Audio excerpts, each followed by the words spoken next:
A very good evening to all of you. Thank you very much for coming. My name is Jordan. I'm the head of the Department of Political and International Studies and it's my great honor to welcome you to this talk. So, firstly, welcome, and so next up, so the order will be our Deputy Vice Chancellor for Research, Dr. Kwezi Mzlakazi, will say a few words of welcome. Then I will introduce Professor Abrahamsen properly, just to tell you more about her and her research and so on. And after that, there'll be Professor Abrahamsen's lecture, and that will be followed by a question and answer session, and then there will be some food outside for those of you who stay to the end. Okay, so without any further ado, over to Deputy Vice Chancellor.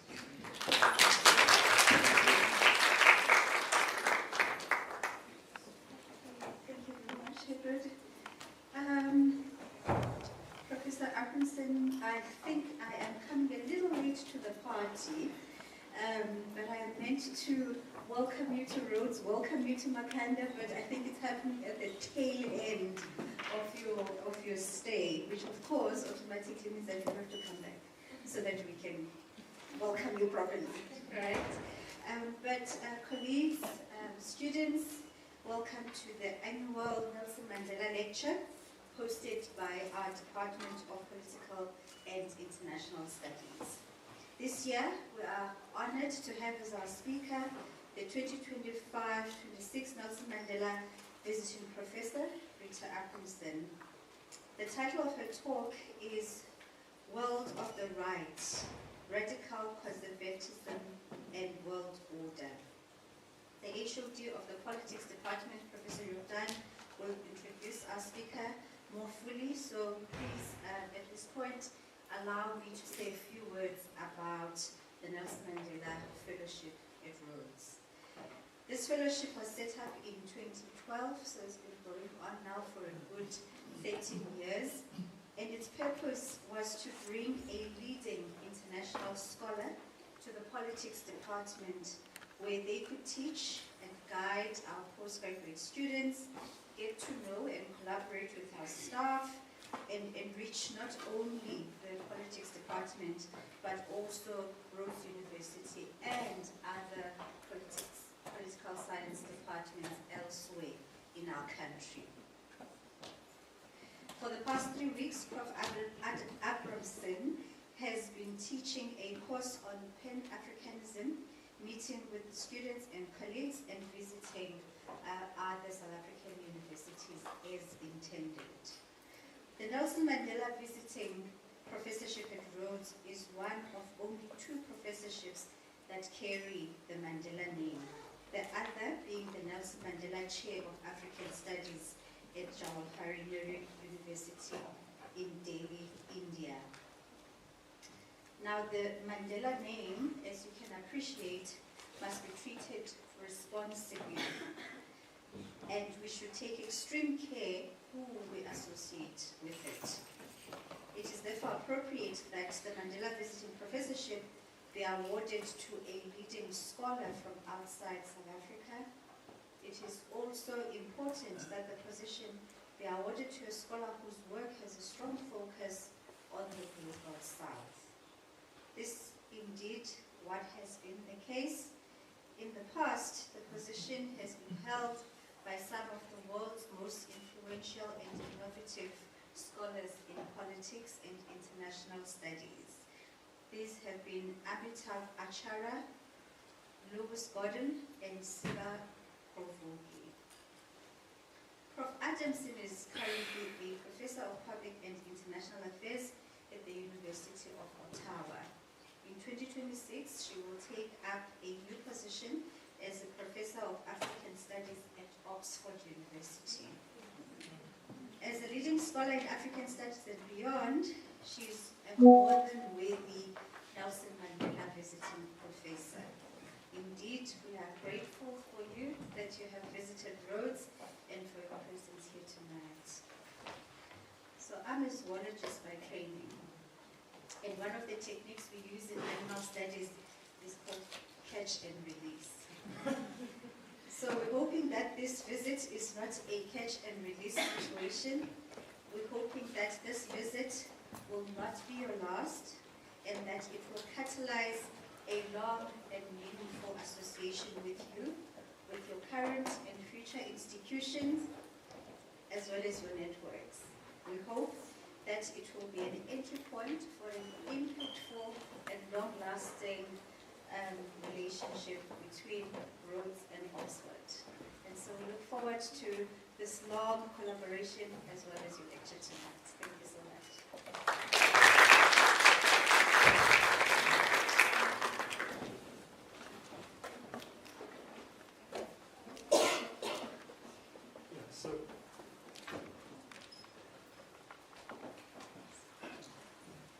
Thank you again, Deputy Vice Chancellor. So, and good evening to Deputy Vice Chancellor, to Professor Abrahamsen, to colleagues, to students. Good evening to you all, and welcome. So it's my great honor to introduce Professor Rota Abrahamsen, who's the 2025-26 Nelson Mandela Visiting Professor in the Department of Political and International Studies. So Professor Abrahamsen,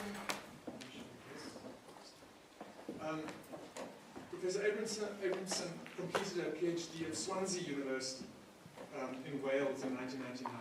At around the same time, she started teaching, started a teaching career at the University of Wales in Aberystwyth. The Department of International Politics at Aberystwyth was and remains one of the most storied departments of international politics in the world. So in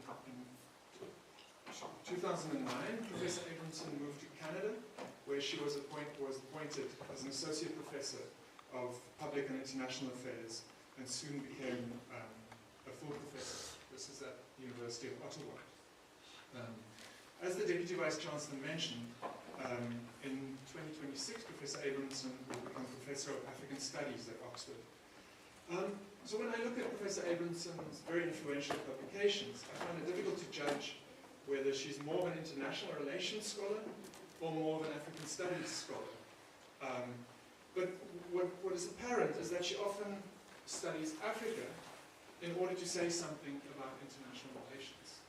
And one shouldn't take this too lightly and take this for granted, because indeed the discipline of international relations developed without paying attention to Africa. So if you consider maybe one of the most influential introductory books in international relations, The Tragedy of Great Power Politics by John Mearsheim. Just the title, it's about great power politics, tells you that Africa doesn't really count in this understanding of international relations. So let me tell you a bit more about, or let me sort of show how this works in Professor Abrahamsen's work. So her highly influential book from the year 2000, Disciplining Democracy, Development Discourse and Good Governance in Africa, argues that when institutions like the World Bank demand good governance and democracy from Africa, what they are really demanding is that these countries become safe for global capital. So instead of becoming democratic and thus responsible to their citizens, these states are made responsible to international institutions. So this work is extremely important, being published in 2000, because that comes sort of at the tail end of what is called the third wave of democratization, when many countries in Africa, with the collapse of after the collapse of the Soviet Union, became democratic. And so this work is important because it raises questions about the quality of democracy that appeared in this third wave of democratization. Consider also Professor Abrahamsen's other influential book, Security Beyond the State, Private Security in International Politics, which is co-authored with Michael Williams and published in 2011. It challenges how we think about that very fundamental, probably the most fundamental concept in political studies, the state. Okay? So typically we understand the state as an entity that provides security for its citizens, that has a monopoly on the domestic use of legitimate violence, and that fights wars against other states. However, using 4 African case studies, Abrahamsen and Williams show that many of the security functions of the state have become privatized, which does raise fundamental questions about what the state is and how it functions. It's a very fundamental concept in political science. This then brings me to Professor Abrahamsen's recent book and the topic of her lecture tonight, World of the Right, Radical Conservatism and Global Order. So speaking about the radical right or the radical conservatism in the Mandela lecture might appear to be at odds with the values that Nelson Mandela cherished. So consider these values: non-racialism, internationalism, the importance of Africa, the peaceful solution to conflicts, respect for human rights. Indeed, that's actually the point. Professor Abrahamsen's work is very aware that radical conservatism poses a threat to these values. There are two things about this book that's particularly innovative and also cause for great concern. She shows that radical conservatism is a global network. It's not just something that plays out in various domestic contexts like Brexit or Trump or Le Pen, which is usually how kind of populism or the far right are studied. A second wonderful innovation lies in the way she uses the ideas of the Italian Marxist Antonio Gramsci. Creative as Professor Abrahamsen's use of Gramsci is, it has very ominous implications. I will leave the Gramsci to her and let her explain. And so I've only scraped the surface of Professor Abrahamsen's numerous influential publications, which besides the books on the screen also span dozens of articles and chapter contributions to other people's books. She was also editor or co-editor of two very influential African journals, academic journals, the Review of African Political Economy, and then later of African Affairs, which is the leading journal in African studies. Okay. But let me rather stop there and let you spend more time with Professor Abrahamsen than have me talk here about. Thank you very much.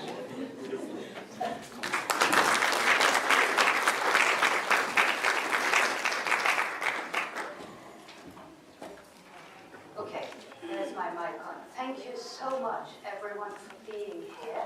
Thank you to Professor Edward for that wonderful introduction, dating me to the year 2000 when my first book came out, which is a long time ago now. Thank you also to Dr. Kwesi and the Vice Chancellor for being here. I appreciate that so much. Indeed, the welcome at Rhodes has been beyond belief. You don't have to release me. You may have to kind of beg me to keep away. I also want to say thank you to everyone, all the professors who've taken me out for lunch, who've entertained me, who's inspired me, and I want to say a very special thank you to all my students. I've been teaching them Pan-Africanism, they've been teaching me Pan-Africanism. We've had a great time. I always love teaching, but I have to say this has been spectacular, wonderful. I feel that Pan-Africanism perhaps is in safe hands with you guys, even if some of you started off saying, I don't like Pan-Africanism. But thank you, everyone, and thank you for coming out tonight. As Professor Edward said, the world of the right, the radical right, the rights of the right, doesn't seem like the topic for a Nelson Mandela lecture. In fact, it is possibly what I'm going to talk about, I would say, one of the greatest challenges that we face in the world today. And as such, it stands to undermine many of the achievements, many of the things that Nelson Mandela fought for, that he held dear. But I think that is also good reason to think that he would urge us to take it seriously. And that's what I propose to do. I propose to take radical conservatism, the radical right, seriously, to subject it to scrutiny in the way we subject all political debates to academic scrutiny. And I'm going to draw on my co-authored books, so I normally say those things that I say that you don't like, you can blame on my co-authors, and those that you like, I can say I'm responsible for. But it is a co-authored book. I'm going to draw on that book. It came out with Cambridge University Press in June last year, 2024. And some of what I'm going to say might sound counterintuitive to you, because as Professor Edward hinted at, this is not necessarily the way that the right is normally studied. So normally the right will be studied as a series of distinct nationalist groups. So we will get a study of the right in Germany, and the right in France, and Trump in the US. And maybe if you're a comparative political scientist, you will compare. What I'm going to suggest and what I'm arguing is that the radical right, yes, it is nationalist, it is also internationalist, but more than that, the global is part of what constitutes the global, a notion of the global is hardwired into the radical right today. It's constituted of the right. The other thing I'm going to say that is somewhat unusual is that oftentimes when you read things about the present-day radical right, it sounds as if they just kind of suddenly emerged yesterday, or they emerged in 2016 when Trump was elected for the first time, or when the UK voted to exit from the EU, Brexit. What I'm going to suggest that this is a long-standing phenomenon. I'm going to trace it back pretty precisely to the early 1960s. We could go further, but I'm going to start there and say this has been a long, patient, planned struggle to get to where we are today. Didn't happen overnight. And the final thing that might be controversial, surprising, is that I'm going to suggest to you that contrary to what most people would like to think, particularly what most academics would like to think, which is what? The right is dumb. They are silly. Or at the very least, they are not as clever as us. They don't have an international theory. They don't fully understand globalization.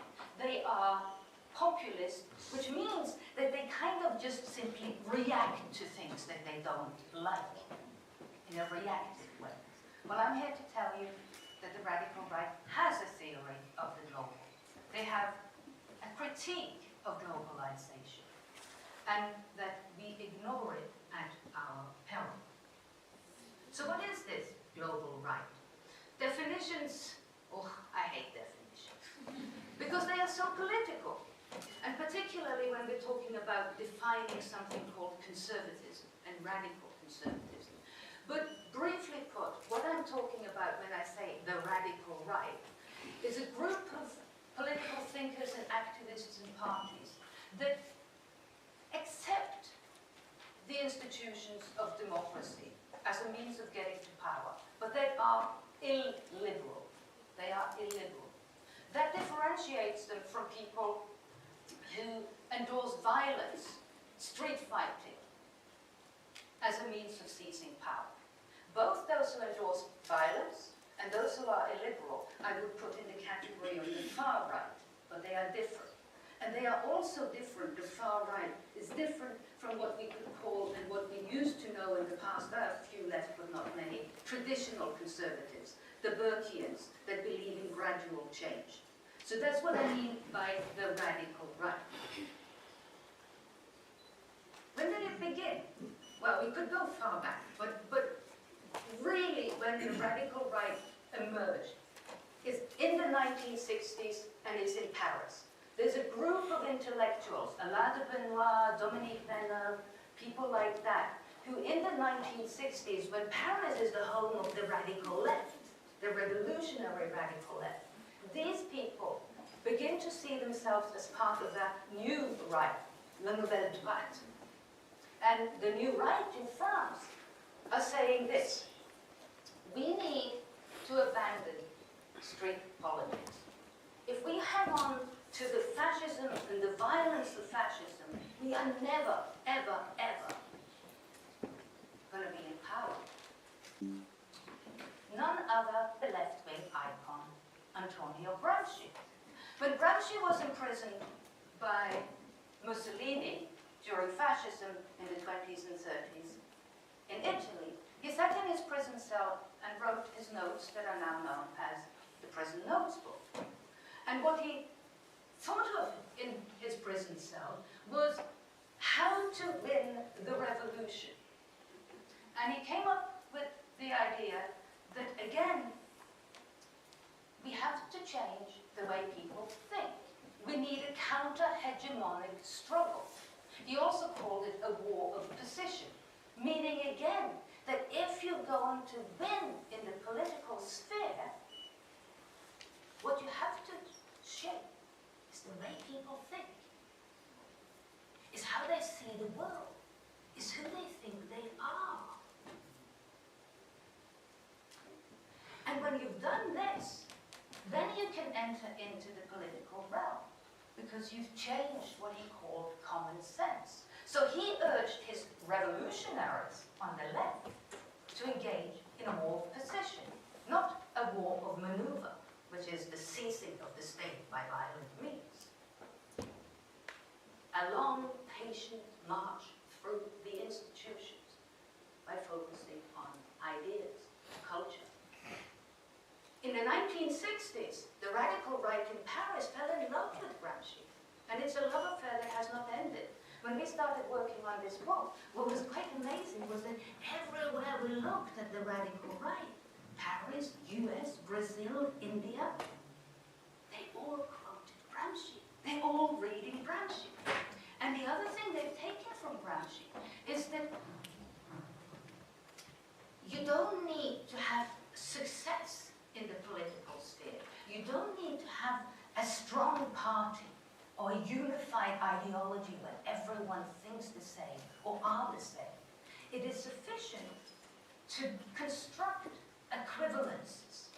Ansel MacLeod, for those of you who are political theorists, may have read Ansel MacLeod, who was a British political scientist on the left who interpreted Gramsci.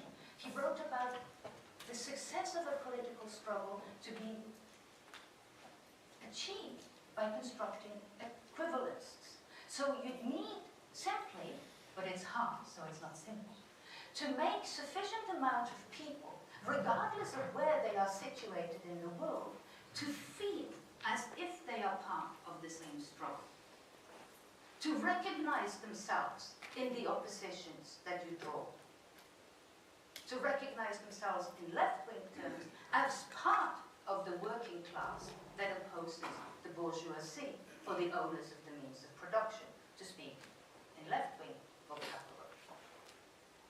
The right, the radical right, have taken these ideas and turned them to good effect. And what we suggest in the book is that they have done this very successfully. They are very good, what Bennett would call very good branches of the right. How have they done it? They have a theory of the world. They have a theory, they have a critique of globalization that constructs an enemy in the manner that Gramsci suggests. Their theory of international relations is complicated. So I'm going to just simplify and pick out a few highlights, and I'm sure we're going to come back to it in the Q&A. But basically, for the radical right, the world as we know it, modernity and globalization, is not driven by capitalism, is not driven by Christianity or the Enlightenment. It is driven by what they call global managerialism. What happened when the world became too complex, when we started to industrialize and so forth, was that the people who used to own the world and rule the world were the owners of the means of production. As the world became complicated, they were displaced, and who came to rule? Experts and managers.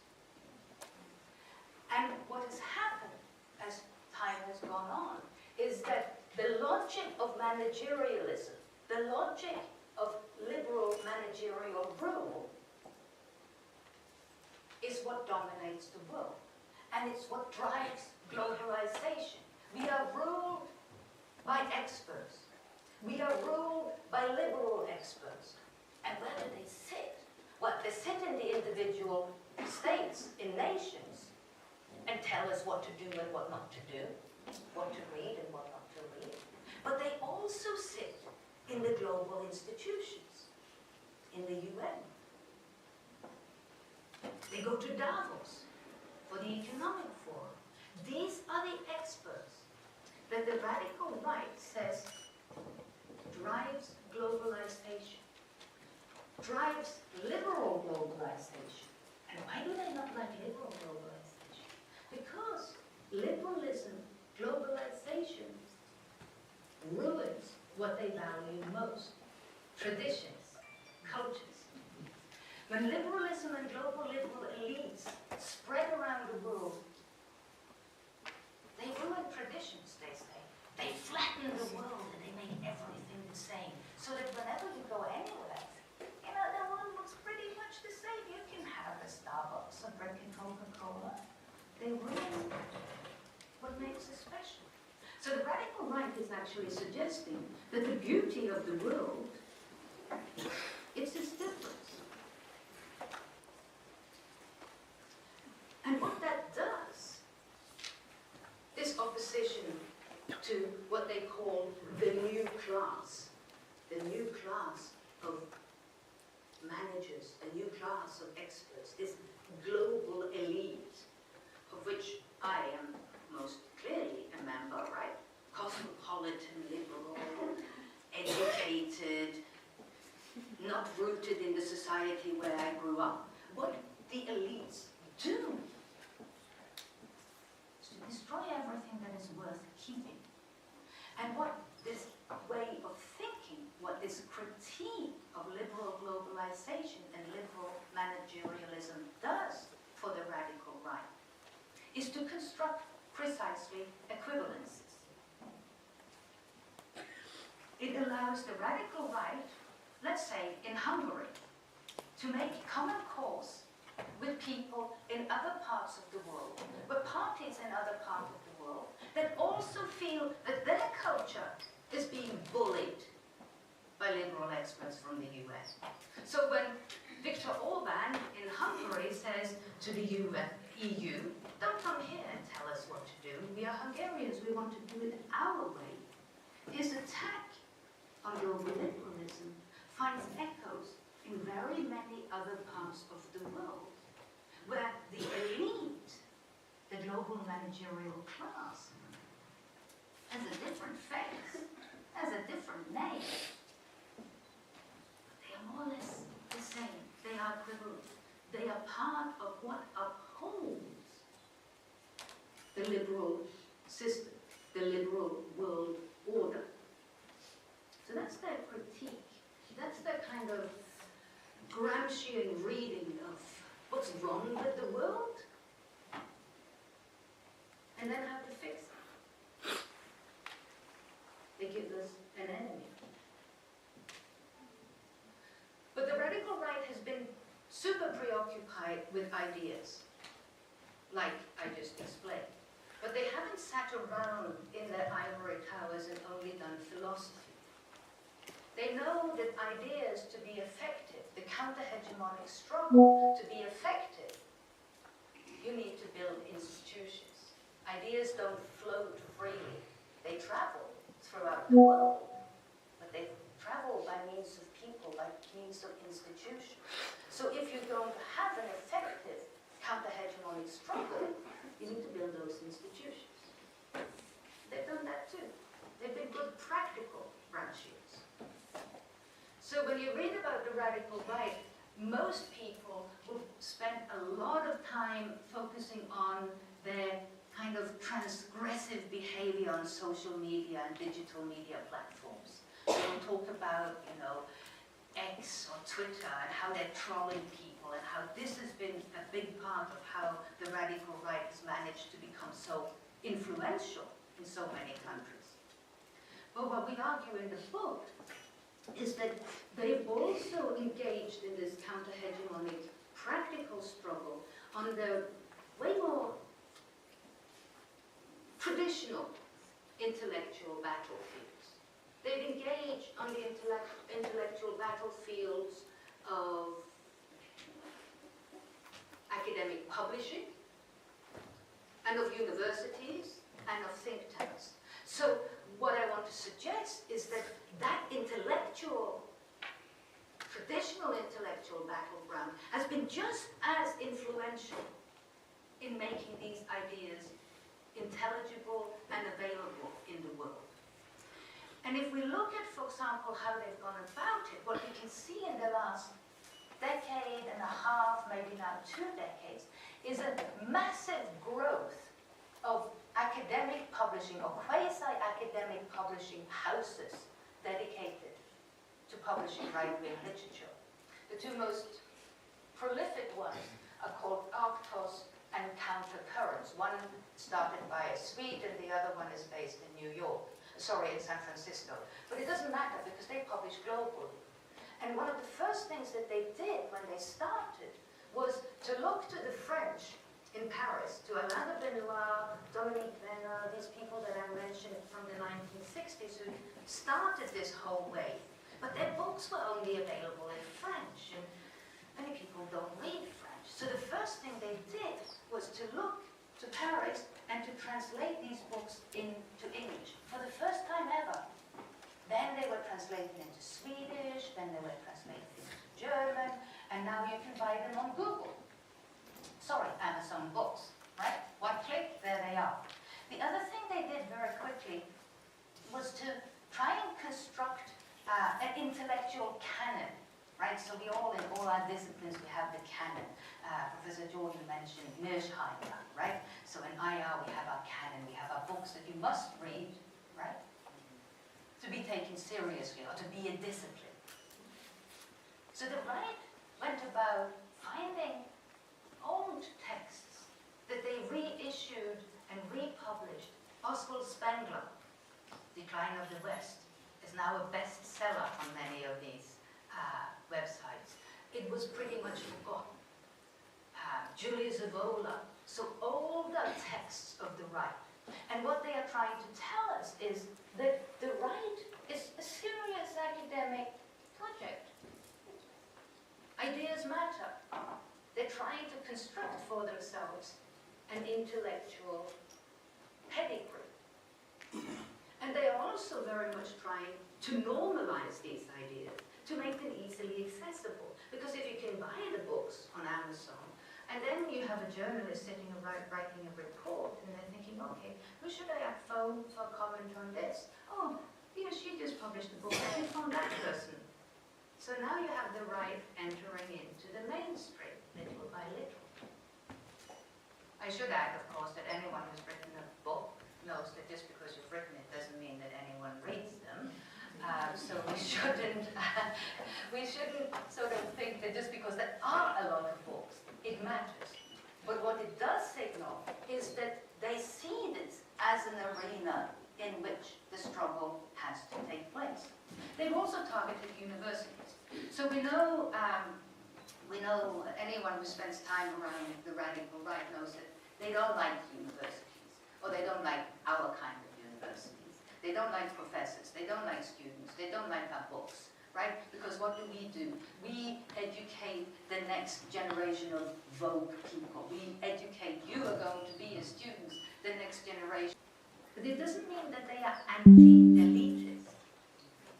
They don't like the liberal elite, but they quite like their own elite, the right elite. So what they have done is to start their own universities. And what we can see around the world is a growth in new universities or takeover of existing universities that are deliberately dedicated to educating the new right elite. The elite that thinks, like the books I just mentioned.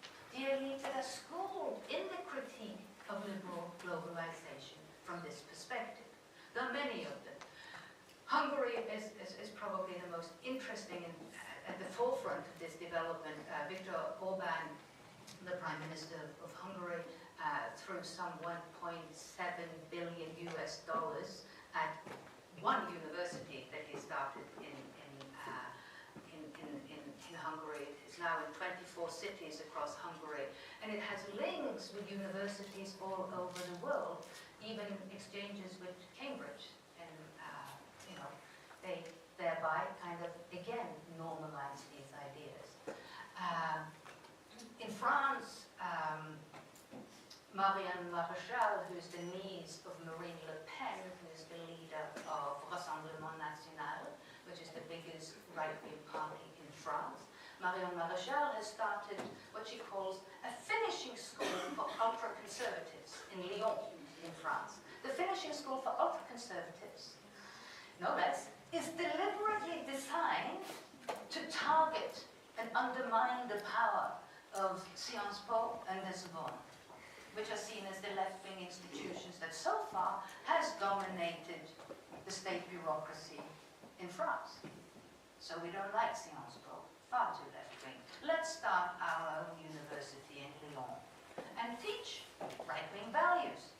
They also teach culture, like how to taste wine and how to do traditional French dances. I like the wine bit, but other than that, I'm not so sure. But her school now, we can laugh, but it is also serious, right? Her school now has a big network with other schools of its type across Europe and the United States and elsewhere. And now also has a sister college in Madrid, in Spain, where a lot of dignitaries on the Spanish radical right comes. So they also oftentimes, these universities, function as universities, but they also function as think tanks, where the sort of stars, the intellectuals, the media stars, the Tucker Carlsons, he's familiar to people in South Africa, right? The Tucker Carlsons of the world can come to these places and give talks. So you get this circulation of individuals, you get this circulation of ideas, and you get a kind of new emerging ecosystem where people think the same, read the same, have the same enemy, even if they disagree upon a whole lot of different things. And we can trace this in very many different ways.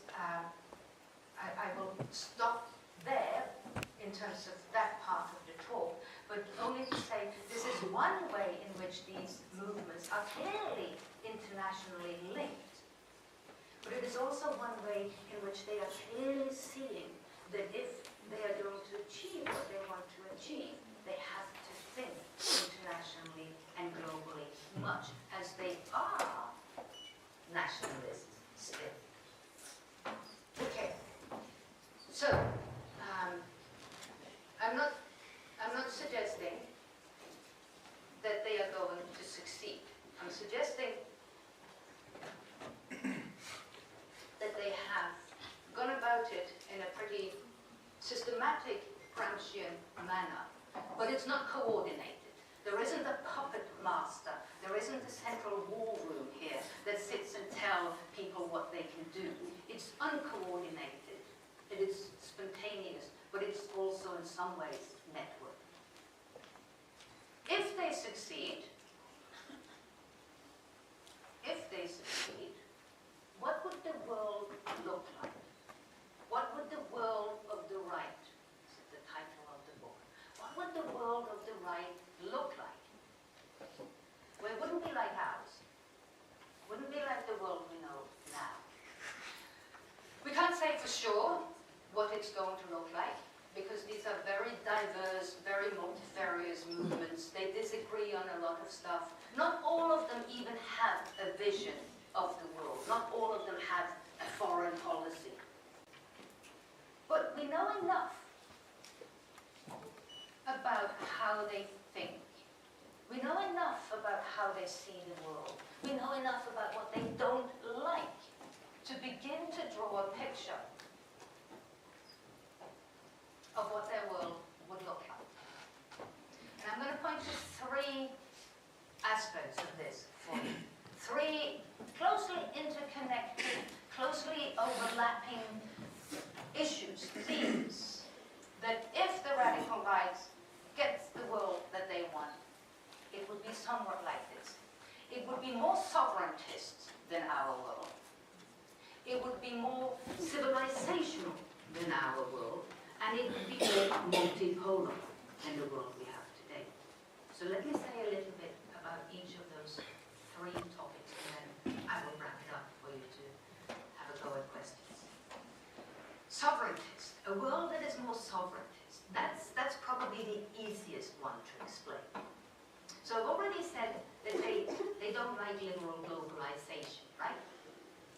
like the UN, they don't like Davos and all of this, they don't like the global experts that rule us.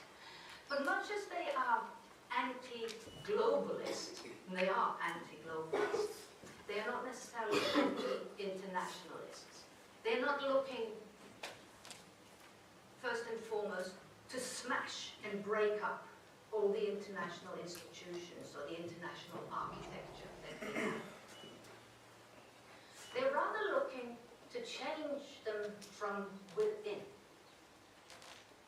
They recognize that we need some form of cooperation. But they don't like the kind of cooperation we have now, so let's change it from within. So what notable thing, for example, is that in the past, a lot of the radical right parties in Europe used to advocate very strongly from withdrawal from the European Union.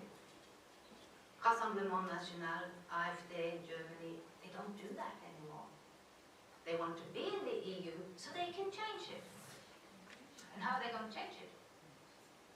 They're going to change it so that it's more sovereigntist, meaning they're going to change it, and we've already seen this very clearly within the EU, that they're arguing for a politics where more decisions are taken home to the national territories, to Hungary.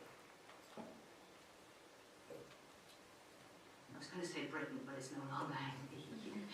To France, right? It's arguing for more sovereigntist policies, less intervention. In the UN, we can also clearly trace this through the ways in which radical right groupings are joining together and arguing for less interventionist policies. In the book, one of the ways we trace it is the way in which they are joining forces to argue against liberal family policies. They're joining forces to maneuver inside the UN to say, you have no right to come here and tell us who can marry who. You have no right to come here and tell us who can have an abortion, if at all, at what time. That should properly be the decision of sovereign states. And we see this very clearly in many international institutions at the moment. So were they to move towards the world of the right, it would be a more sovereigntist world. It would also be, and this is a little bit more tricky to explain, it would also be a more civilizational world. It's closely connected to sovereigntism.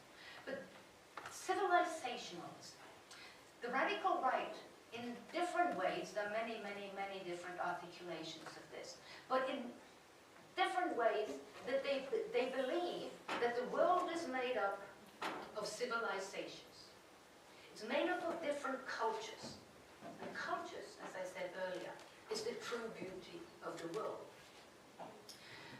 But cultures, civilizations for them, all these different civilizations. So you'll have a European civilization, an Asian civilization, an Indian civilization, these different forms. They are, in their view, they are incommensurably different. Civilizations are incommensurably different. But none are superior. None has a right to say that it is universal or better than the other. So they envision a world divided up into different civilizations. They call themselves differentialists, non-racists. They are anti-universalists. In this way, they are critical, for example, of Western liberalism and Western imperialism, because it's Western liberalism that has ruined the traditions of the West. They don't see themselves as liberal. So in their civilizationalism, they can again form and shape and enter into these equivalences, or what we call transversal alliances. If my civilization has been ruined, bullied, and dominated by Western liberalism, by the United Nations, by the World Bank, by all of these evil forces, right? Then I can make common cause with peoples and movements in other parts of the world that feel similarly bullied, that feel similarly oppressed by Western imperialism, Western universalism, global liberalism, and its experts. And we trace and see a multitude of surprising transversal alliances where people who disagree on a lot of different things can come together because they have one thing in common: they don't like liberalism. They don't like global liberalism. They don't like global liberal elites. One of my favorite examples of this, just to make it a little bit concrete, one of my favorite examples of this is a West African Pan-Africanist called Kemi Seba. Kemi Seba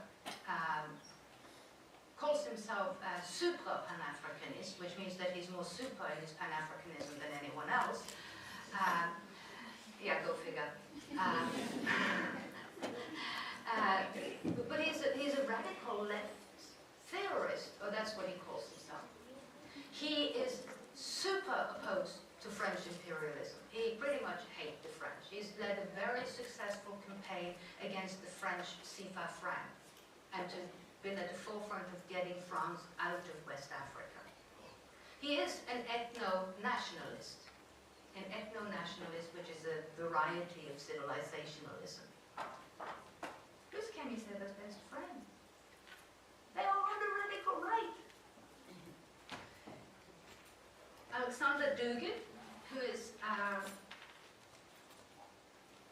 President Putin's chief ideologist, one of the main thinkers behind Putin's idea of a greater Russia, which is imperialist. Alexander Dugin has written the preface to Seba's books. He calls him one of the most important thinkers of the 21st century. Another good friend of Kemi Seba is Alain de Benoit and other people in the radical right in France. And Seba has been frequently on TV, on the channels of the radical right in Europe, arguing for civilizationalism, separatism, French out of Africa. Okay, what does that mean for the Africans in Europe? Well, civilizationalism means that all cultures are equal. That's what they say. But you go and have your difference over there. Not here. Right? It's good to be different. Difference is the beauty of the world. But you have civilizational spheres. And hey, this is my civilization. And I'm no better than your civilization. But please have it over there. So they have a belief in civilizationalism and ethno-nationalism in different ways, which sees the world as not necessarily made up of nation states like it is now, because nation states do not necessarily correspond to civilizational states. Russia's imperialism is a different view of a civilizational state. It intersects very clearly with Narendra Modi's view of India as a civilizational state, which is one reason why Modi is very closely aligned with various radical right thinkers, including, for example, Giorgia Meloni in Italy. So it provides civilizationalism, provides for transversal alliances and equivalences that work together to chip away at the liberal world order that we have known. The final element that I will highlight of this vision of the world is that it is more multipolar. That is a view of multipolarity that also goes hand in hand with civilizationalism. That means it is not the multipolarity of IR 101.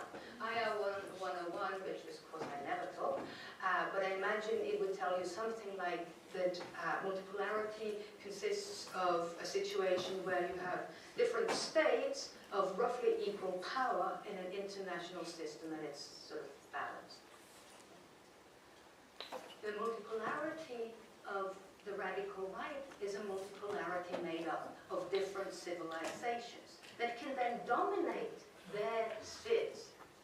So you could have a larger Western civilization, or you could have a larger Russian, Asian, African civilization.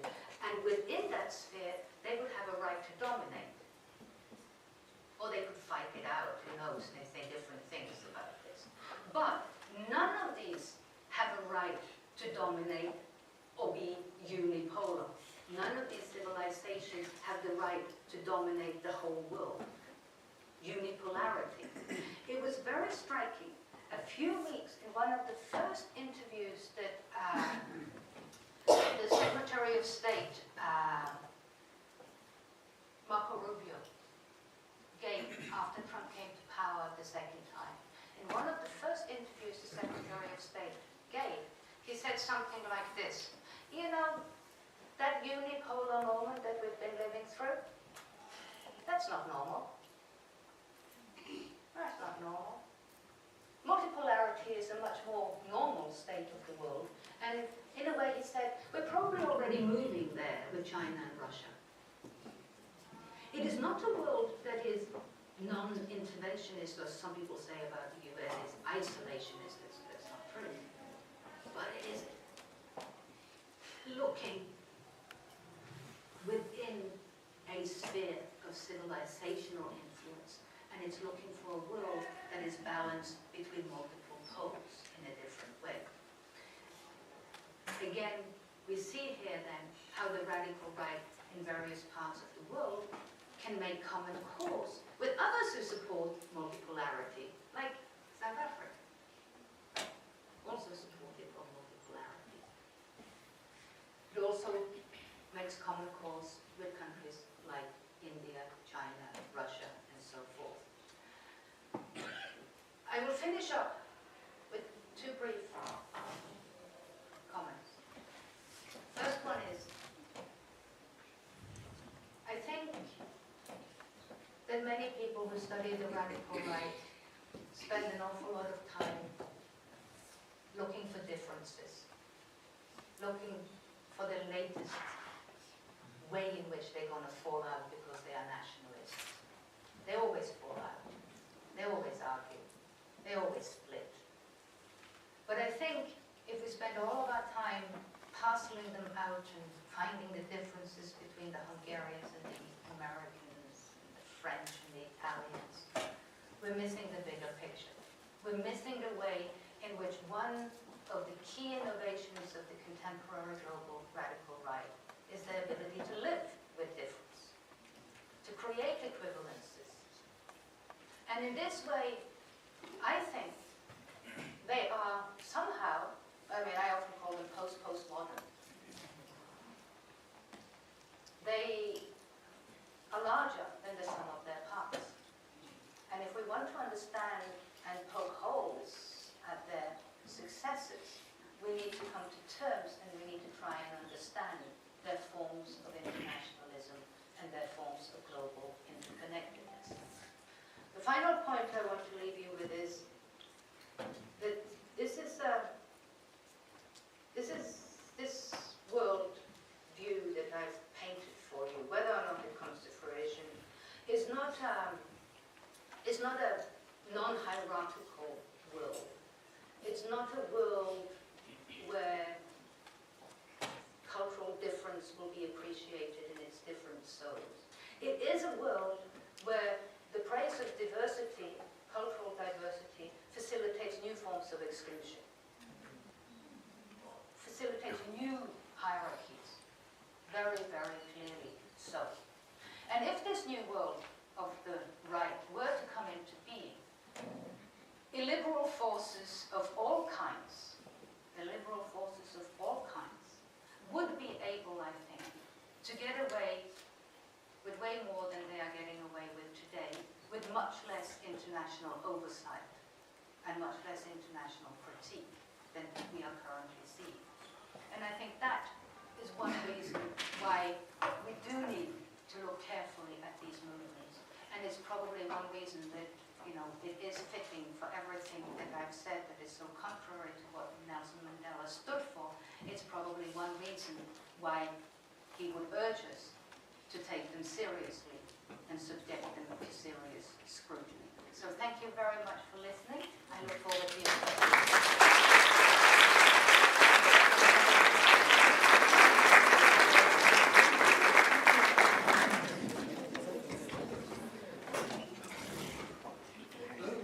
Thank you very much.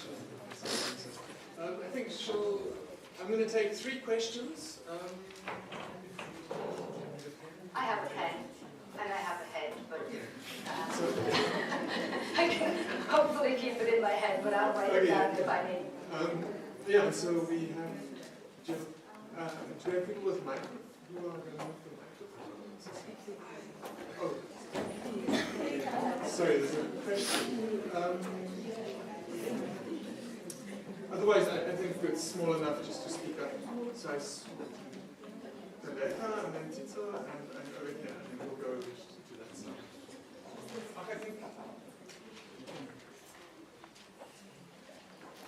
thank you so much for the intriguing presentation. I just wanted to know quickly, is neoliberalism illiberal in your view? Secondly, can you, I understand that they had the Gramscian political process of achieving hegemony or developing hegemony, but I'm unclear as to what their notion of political economy was. Obviously, it's not Marxist, like Gramsci's. The third one is, can you paint a picture, a little bit of more of a sketch? Maybe it's a cultural curiosity. One, of the black rat, and the Condoleezza Rices or the Colin Powells of the world. Thank you.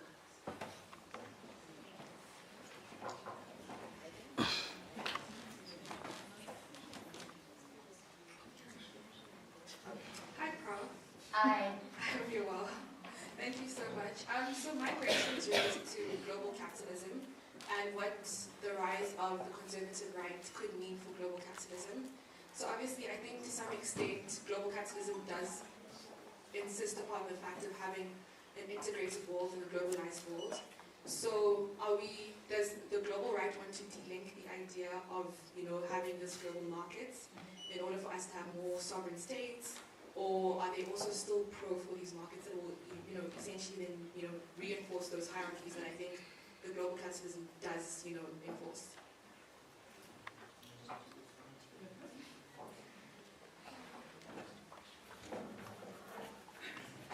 Hi. So I understand that for the Western world it does make a difference if you are ruled by the liberal elites or by the radical right. But from the perspective of the global South, is it really such a big difference? Like you have both the liberal elites and the radical right support not doing anything to stop the genocide against the Palestinians in Israel. Liberal elites and the radical right have also supported, recently Israel attacked the United States, attacked Iran, that was equally supported. We had our own country, South Africa. We were bullied by the Joe Biden administration, the liberal elites. We are currently bullied by Trump, the radical right, because of our different stances in international politics. So does it really matter as much as you kind of say those are diametrically opposite? Aren't they really representing Western interests?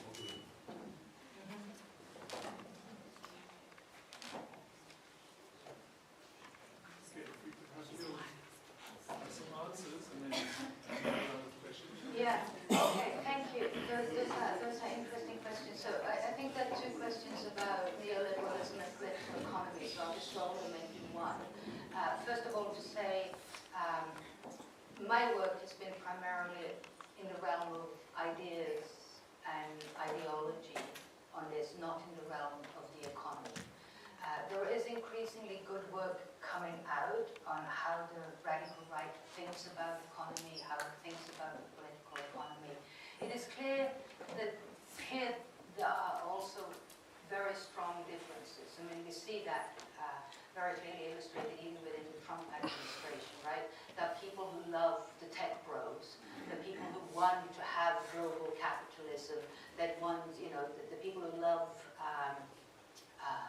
Elon Musk, Peter Thiel, and so forth within the US administration, the tech bros, are global capitalists, right? They want free trade, they want more of what we used to call neoliberalism.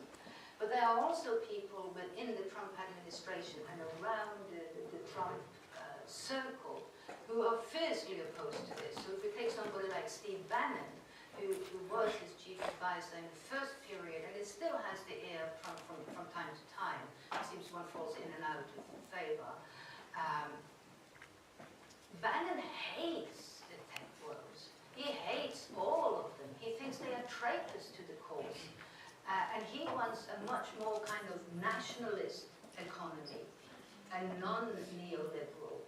So there is a real tension here between those who want, you know, trade at home, that wants to bring industries home, that wants to have protection. And Donald Trump's protectionism and tariffs are interesting in this regard, right? So there's a lot of difference. There is a fair amount of pandering to ideas of bringing jobs back, right? Which is anti-neoliberalism in many ways. But they are also having to act within this global economy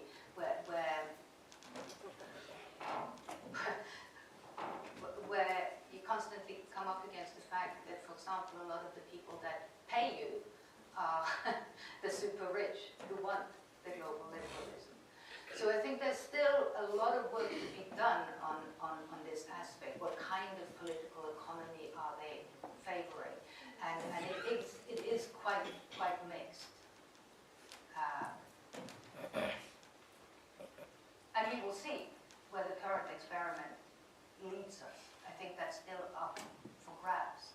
In terms of the black right, very interesting question.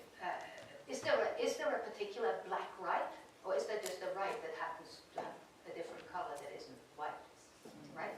So Kemi Badenoch, the new leader of the Conservative Party in the UK, which is really no longer a traditional Conservative party in the way it used to be when John Major was in charge of it. Kemi Badenoch is a Nigerian-born British. She's almost every day busy denying her Nigerian identity and attacking immigrants. And busy moving the Conservative Party as far to the right as she can possibly get away with. And she wouldn't say that I'm a black member of the right. She would say I'm just on the right. And it's interesting also to see how electoral trends are breaking down in different countries. Yes, the vast majority of people who vote for radical right parties in the West are probably white, but we saw very clearly how the Hispanic vote went up, for example, in the US. In the same way as we say, many people say, oh, it's all young men, all young, white, angry men. Well, there are not enough young, white, angry men in the world, right? There are a lot of women too. There are a lot of people of color. And I could go through various countries and give you electoral data. It's not clear-cut, but it is clear-cut that it is not only white. So I think, there's no doubt, final comment on this, there's no doubt that the black people who are in radical right parties are frequently held up as tokens. Look, we're not racist. We have a black person, right? So they are used as tokens to legitimate themselves. But I think oftentimes those people are not necessarily seeing themselves as such. Just in the same way as they do, radical right people do this, for example, with their relationship with Jewish people, or Israel, way of saying we're not anti-Semite, coming increasingly different. So it's a super interesting question, and worth looking at. It would, to the best of my knowledge, I haven't seen, for example, a good study where interviews have been done with how many of these people would self-identify and how they would see their own position. Thomas Sowell would be one. It would be very interesting to look at in the US. He's a lawyer.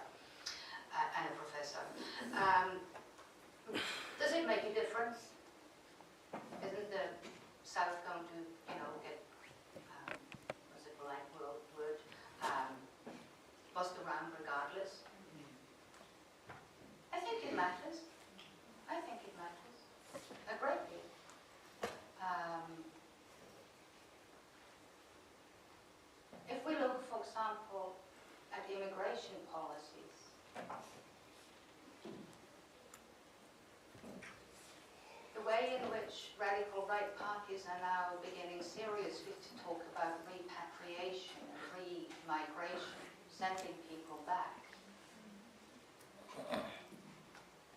Not taking, when no refugees other than Afrikaners are coming from the African continent in to the United States as we speak.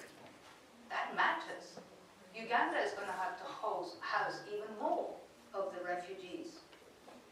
Tanzania, more and more people. So it matters. And I think it matters for how Africa is both treated and seen. And this is not a black and white thing as saying, oh yeah, or the people we have now, or Biden was such a lovely guy, or Obama was wonderful, and you know, if only we would have the Labour parties of the past back in power, everything would be good. It's not a simple contrast between the past and the present, or the left and the right. But I think that this vision of the world will have consequences for pretty much every country in the world. Because it will have consequences for how we think about the globe. It will have consequences for how we think that we belong to the same planet. That somehow our fate is shared.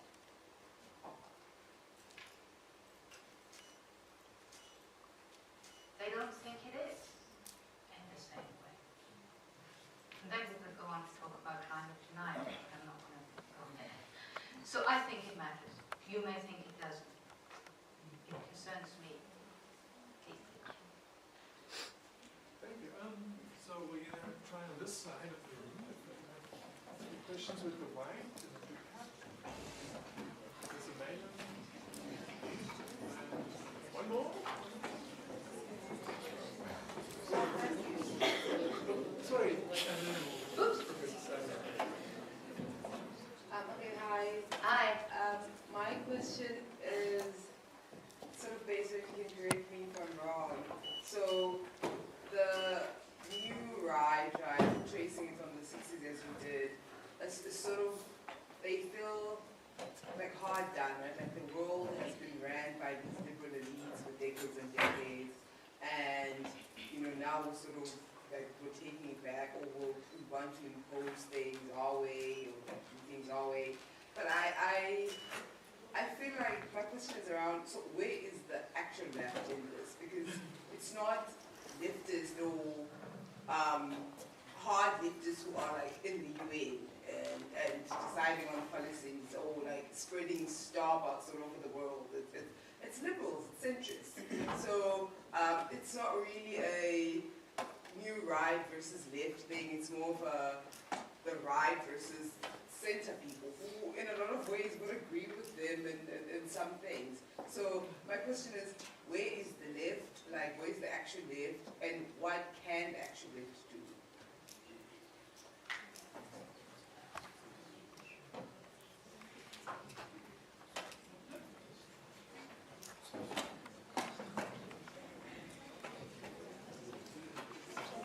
The big question for me is, how has the far right managed to win around large sections of the working class?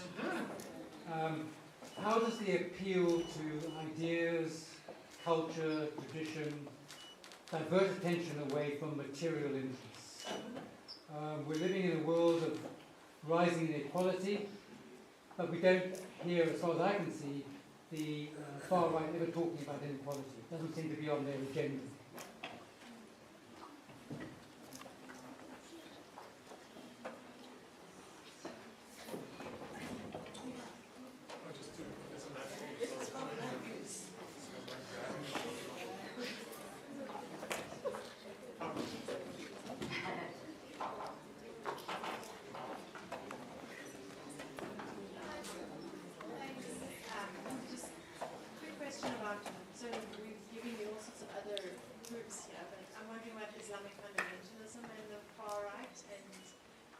especially the presence in Africa and elsewhere. I mean, this idea of the civilizational separation doesn't fit with certain forms of Islamic fundamentalism, which are conquering visions rather than visions of just remaining of different Yes.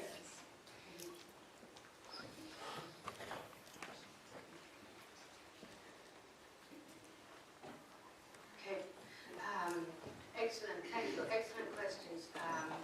The left. Where's the left? Super. You tell me. So the story that I have told is very much a story of the radical right against liberalism, and they would put the left as liberals, right? In the sense of classical liberalism, the belief in universalism, the belief in a kind of ultimate common human destiny. One of the things that's interesting with the left, and I alluded to this, is how the critique of the radical right of globalization meets a lot of the critique of the left of globalization as destructive of traditions, as domineering, as imposition, right? So early on in his career, Alain de Benoit, one of the key intellectuals of this movement, wrote a book called Tiers monde, même combat, which means third world, same struggle. And his argument was that the struggle of what in the 60s and 70s was called the third world, what we now call the global south, the struggle of the global south against global capital and global, for him, global imperialism and Western universalism is exactly the same struggle as the working class in France, the traditions in France. They were being destroyed by the same forces, and in effect they should join forces because they have a common enemy. In part, this is what they've succeeded in doing. We'll come to this with the working class question. I think the question of where is the left is one we always get when we talk about this book, myself and my co-authors. And we always say to the audience, well, we wrote a book about the right, we didn't see much of the left. But it raises that question, right? Why and how come the right has been more successful in taking Alistair MacLeod's and Jacques Talmouf's ideas about how to construct a left populism? Because that's how they wrote the book about Alistair MacLeod and Jacques Talmouf, both sort of interpreted Gramsci with an intention and a desire to create a left populism. We have a right populism. I don't see much left populism.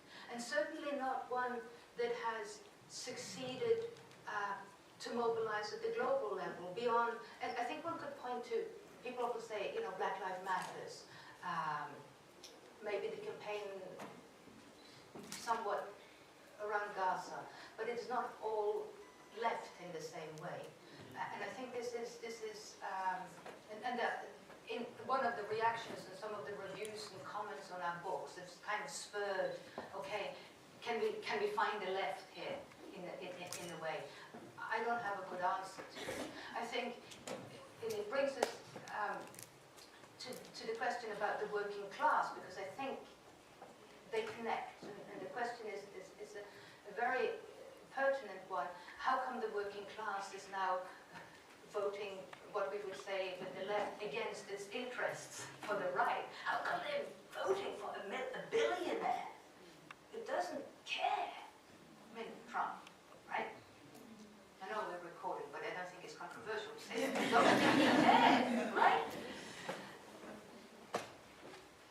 But the people think he does. The right, in a way, is the only people who dare to say class today. The labor parties in various countries hardly talk about class. I mean, working class, middle class, the aspiring middle classes, the expanding middle classes. Right? They talk about the middle classes.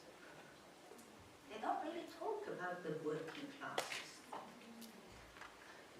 The right talks about the working classes.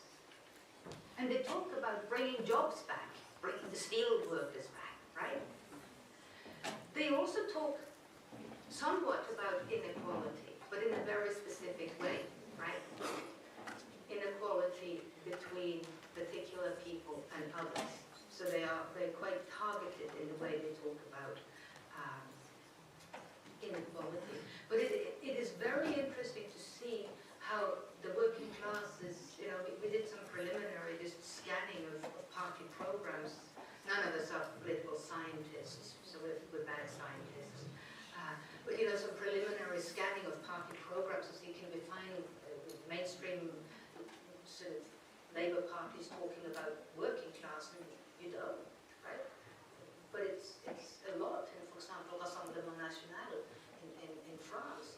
There's no, I'm talking too much, so I won't say. I was going to talk about a very interesting book about France that really captures this. But I think that is a key question, right? How did they do this? And I think we could go slightly contrary to my own view of sort of saying let's talk global. If we go into different countries, we can see this at work in particular ways. The Democrats in the US at the moment are doing a lot of soul searching, right?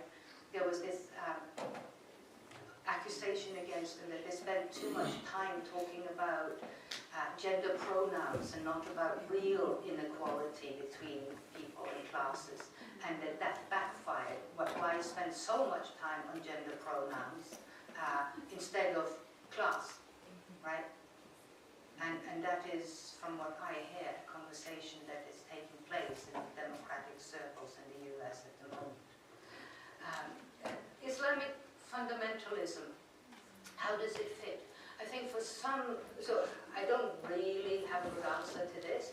I think for some people on the radical right, they would be willing to say that Islam is a civilization of its own, a separate civilization, because religion is quite important in some of the civilizational discourses.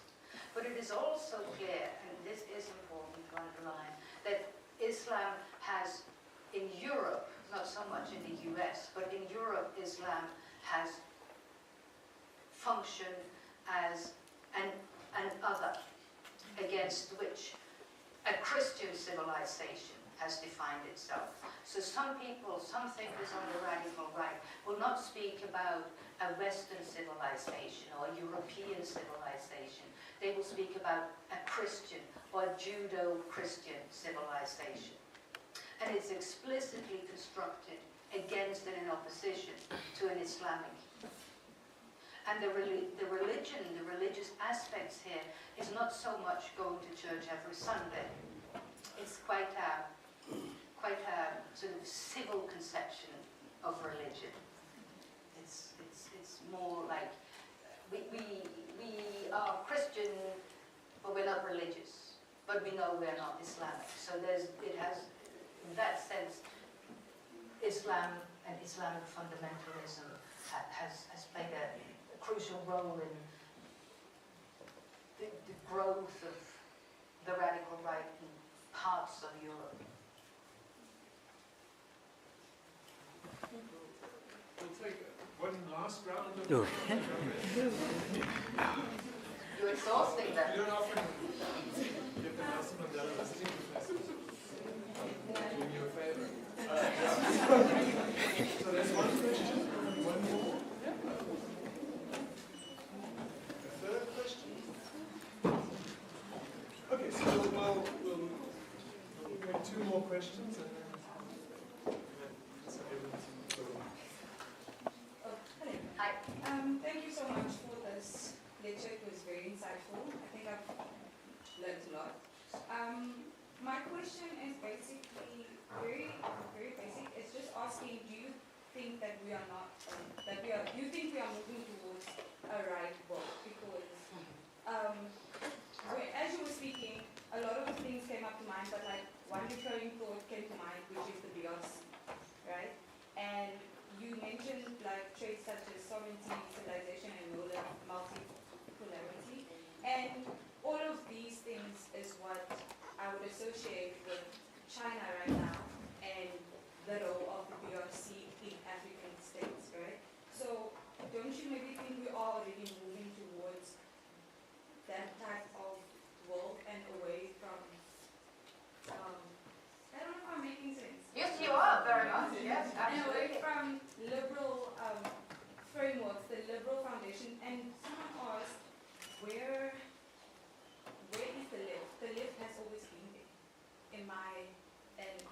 my thought process. I'm not quite well educated right now on everything, but in my mind I would like to say that they have been there.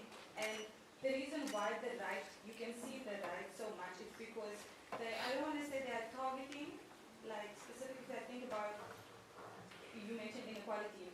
Inequality is spoken specifically to a certain group. Well, obviously they're going to target maybe Africa because there's a lot of inequalities that we face in Africa.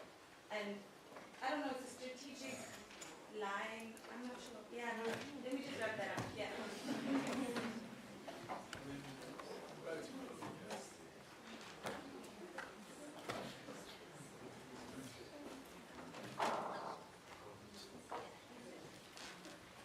Thank you. I just want to echo as well just how fascinating this has been and how it's really opened up a lot of ideas. This is what.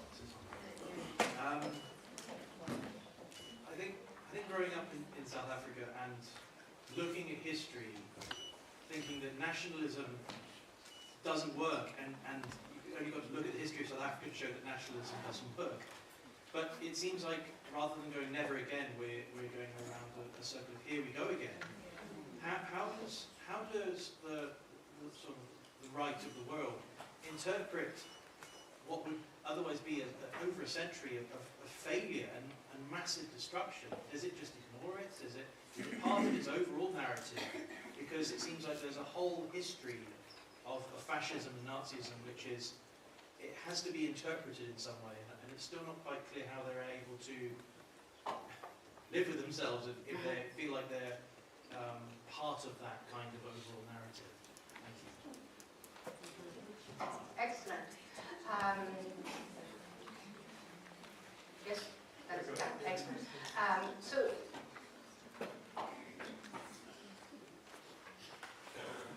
are we already in the world of the right?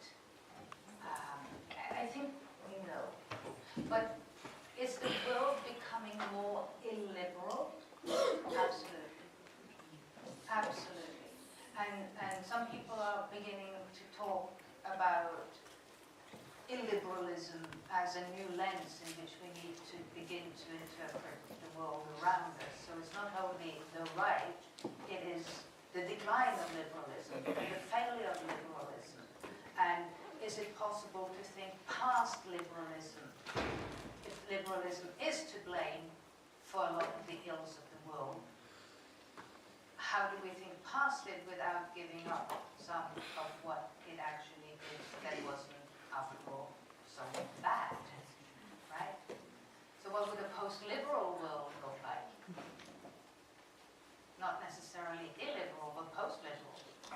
And I think this is kind of the ideological contestation at the moment. I think we are already seeing part of the picture I painted for you, but we are also seeing very strong forces, whether on the liberal or the quasi-left, that are fighting against it. And things change relatively slowly, although lately they've changed rapidly. So I think we're not quite there yet. But I think the struggle for finding a way of thinking within past liberalism is one of the key challenges that we are up against, right? The realization that there might be overstretch of liberalism. Some of the critique of the liberal international order is a recognition that it promised a lot of good things, equality and so forth, but it can't somehow deliver it without being demanding that everyone becomes like it, right? So how is that negotiated? On the nationalism, how do they deal with the past, the nationalist past? Well, they would say, you know, we're not fascists, we're not Nazis, you know, yes, there was Hitler, there was Mussolini, there were all these things, but we are not like them, right? We are not that. They are also, as I said, so that's one part of the answer. It's not us, right? The other part of the answer is to say that they are not only nationalists, right?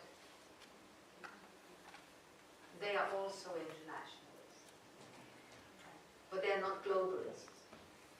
So they would recognize the need for some cooperation to solve, for example, or to cooperate on the possibility of nuclear disaster. And they would say, yeah, the world needs to talk about these things. Economic regulation, we may need some of it, right? So there's some recognition. But there's also, among the more sophisticated thinkers among them, they will also say, we don't have all of these answers. We don't quite know where this will go. But we know that in our mind, their mind, what we have now does not work, right? The global world, the globalization world, does not work. So Alain de Benoit, for example, wants to, I mean, this is a radical vision, abandon all, the nation states of Europe. He does not believe that they should. France is like, for him, it's like, don't want France, right? Because France is not the proper culture of France, the nation state. So he is a kind of radical ethno-nationalist, but it's beyond nationalism. It's smaller than nationalism, but sometimes it's bigger than nationalism because it's civilizational, right? They will, your question also hints at the inevitable kind of genocidal aspects of thinking in terms of difference. But they would say that separation, and this will have echoes in this country, separation is a way of living peacefully together. And that being multicultural, having lots of different cultures in one society, is a recipe for conflict. So they would twist that around and say it's not genocidal, it's not heading towards that, it's heading towards peaceful coexistence in separation. I'm fully aware of the echoes that holds in this room and this country, but that is their thinking. And indeed, we could go on and talk about that, how that plays itself out from the north to the terrain of South Africa, but that's for another talk. Thank you all so much.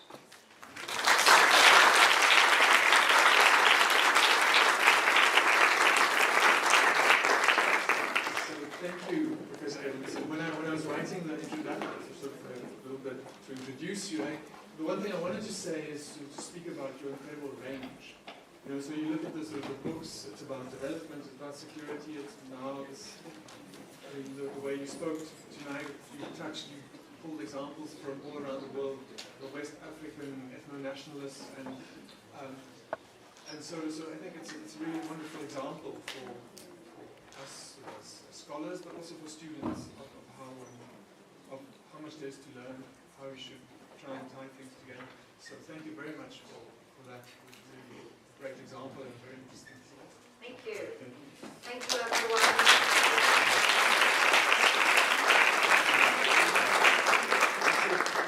Thank my colleague, Dr. Nziwe, for all the incredible arrangements always.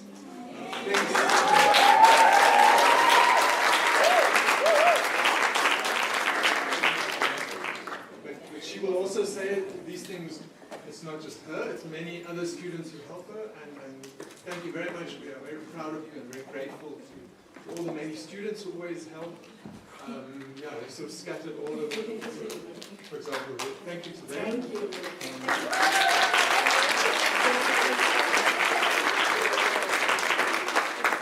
Thank you to Dr. Zilkasi, our Deputy Vice Chancellor. Thank you very much for coming and for speaking to us and being with us and for later joining us for dinner.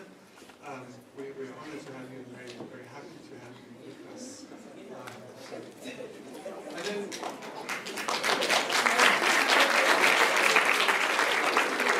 finally to you, the students, thank you very much for coming. I think you always do things that make one proud to be associated with you. So